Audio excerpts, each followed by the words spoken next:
национального отряда, возглавляемого Шамилем Басаевым, вызвала панику не только среди местных грузин, но и среди тех грузинских военачальников, которые грозились предпринять марш-бросок на Гудауту.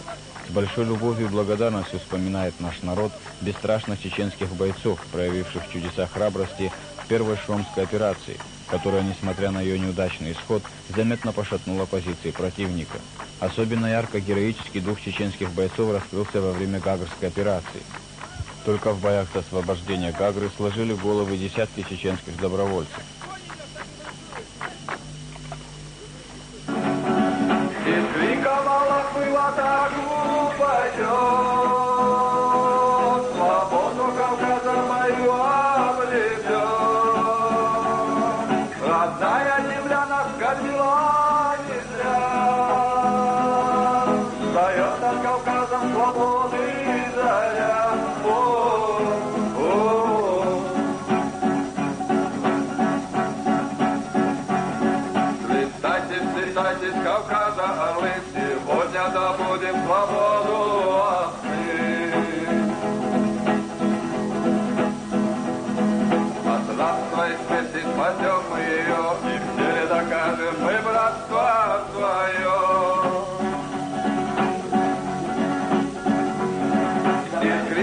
Аллах, мы в атаку пойдем.